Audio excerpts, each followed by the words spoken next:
So this morning I had a LUM client send me a message, and she's like, hey, I was off the grid and it was wonderful, and just all these things about how and her husband, it was just amazing, energy felt and all that. And I go, okay, this was a client that was like a lot like me, that struggled with massive chronic stress, a lot of codependency in her relationship, trying to do everything, didn't even notice it. But we did a lot of emotional work, and she's doing so much better now. She's learned how to manifest money. She's done the time management module, which helped her a lot, right? She went on this trip and was just blown away by just how she feels, and she got the best sleep ever. And my comeback was, all right, if you can take the energy that you got from the trip, call it what it is, off the grid, not on social media, just you and your husband, or was it, everybody's got their own thing. For me, it's kind of just clocking out of work, clocking out of everything, anything related to work, even though I love my work. And yes, I'll go on vacations and still do a little bit of my work because I fucking love what I do. It's in my mind. I'm creative. So think of like Justin Bieber, okay?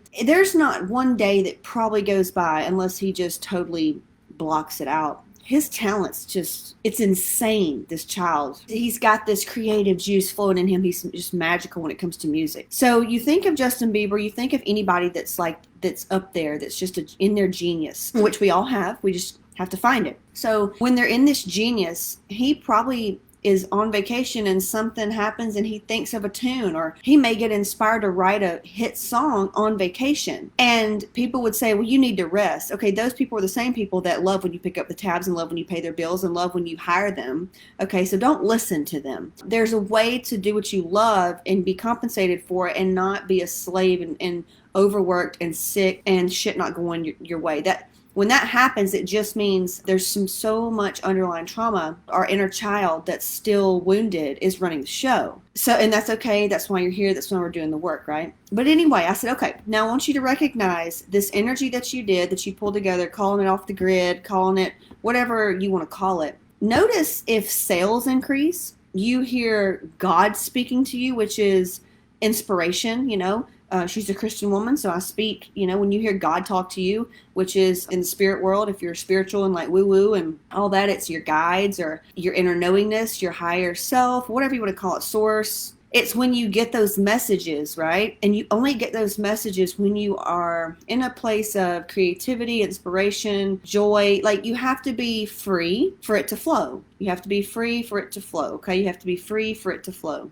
So with that being said, you have to do things to free you up. And for me, mine is having my schedule set up where I have a certain time that I spend with my kids and Skip, my family, okay? Not my mom and dad, because sometimes, God, there's this Joel Osteen and Slim Thug song.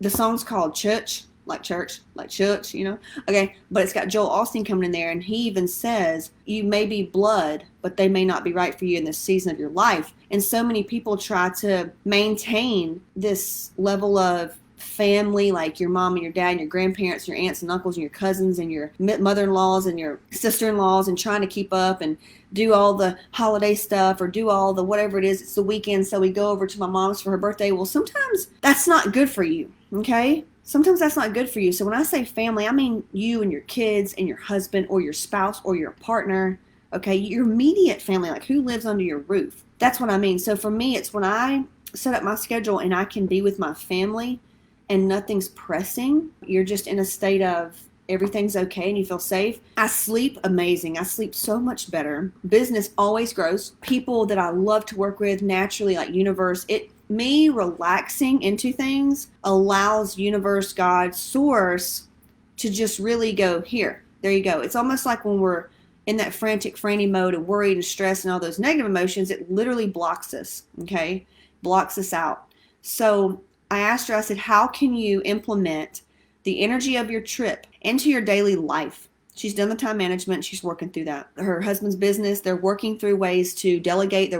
I told her about what about where we outsource and virtual assistants and all this stuff, and they're doing that, okay? And they're in like a podunk where I grew up, where we just had a Piggly Wiggly. They're in a very rural area, okay? So that's not an excuse to say, oh, well, it's small town and people around here, but that's not an excuse. It doesn't matter. Because of what I'm talking to you on. You can be in a fucking one-room shack in the middle of nowhere, but have Wi-Fi, and you can do whatever you want to. So the message for today is, how can you, obviously you need to go through time management, but you have to get back to what's most important, and that's yourself is first. So you have to put yourself first, but family is next. You need to just, or go outside, or just totally unplug. How can you unplug and take that energetic smoke break? Energetic smoke breaks, honestly, is different than what I'm talking about. Energetic smoke breaks are those intermittent little breaks throughout the day that you need. It's literally like going to have a smoke that resets your energy. You clean off your energy, send back whatever's not yours to wherever it came from. Just checking in, taking a few deep breaths. How do you feel?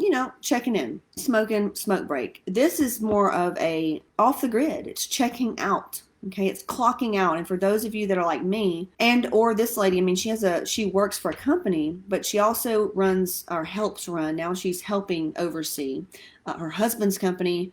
She has teenage daughters. She's in sales. So in sales, you have to go beyond clocking in and clocking out. People like me, it's really important that you stick to that boundary of, hey, no fucking social media. For me, when I'm with my family and I share stuff on Insta, I am aware, like, hey, make sure your head's not on the phone too much. For the most part, I will share if we're at a beautiful place or something like that. I'll share. I enjoy sharing that. My family actually likes being on camera. They like being a part of it. And I go right back to my family and put the phone up. Yesterday, I said, dear God, where's my phone? I haven't had it since it's been a couple hours. And we both looked at each other and I said, wow, a few years ago, you wouldn't have caught me without my phone.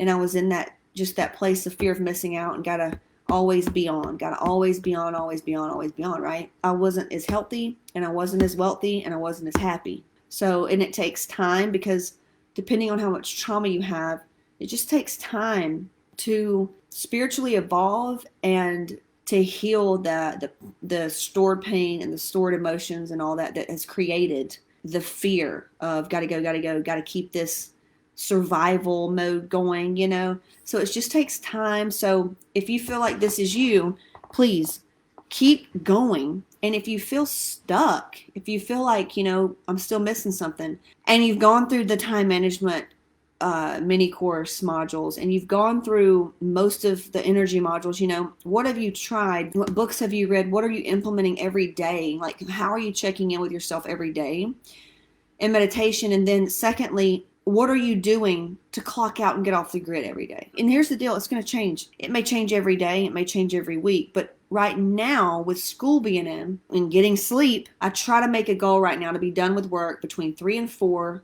p.m. Eastern time, because my kids are home from school. That's when we have a little bit of daylight. If we wanted to go to the pool, it's just really that family bonding time, because we don't eat around a table when we eat. I mean, really, in this little apartment too, I had to store all my nice furniture, my big wooden like tables, and the dining tables that we have, they're all in storage. So we just have a little bistro table anyway right now. If we do eat together, it's like they may be at the bar and we may be on the other side of the bar. We may all, you know what I mean? So we don't have that around the table family bond. But even then, it's toddlers. So to get them to fucking sit still, it's a nightmare. So I like getting that family time in. And for me, that time works. So you have to find a time that works for you, that's not going to push it into the bedtime wind down routine. Because if I push it into our bedtime wind down routine, I know that getting them in bath at 8 is way too late. They need to be in bath by 6:30. That way I can give them their nighttime gummies with melatonin. We can shut the shades. We can turn on the TV. I can make sure there's no fires going, in my business. And I shut the phone down and I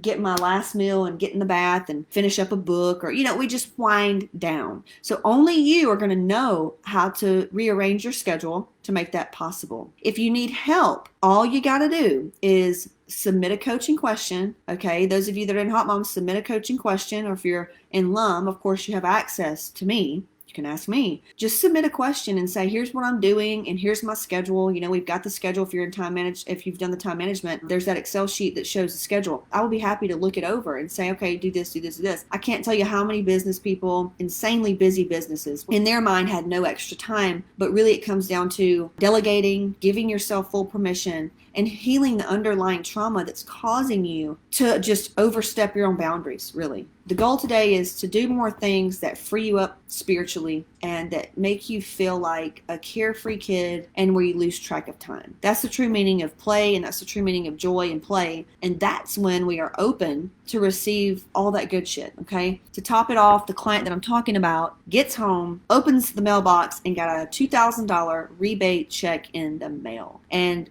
previously she wouldn't have seen it as anything else, but now she sees it as, hey, that's a wink from God universe saying, hey girl, good job. This is your reward for honoring, your husband and your time and your sanity, really. Okay. So let me know if this helped. I'd love to hear about your wins, like what happened when you just kind of trusted and said fuck it, but not fuck it as in fuck it if something bad happens, whatever. No, I mean fuck it as in I'm safe. I trust the universe to have my back, and everything that needs to get done, it's going to get done. But right now, I'm going to let it go. Give it to universe, give it to God, and then take care of myself, because yourself is God. You are God. It's within you. High five on that. Kick ass this week. Eat, think, pray, but meditate like you love yourself. And the journal prompt for the day, I think we posted that, was what does the blank version of me, and the blank could be the 8-figure version of me, the 7-figure version of me, the 6-figure version of me,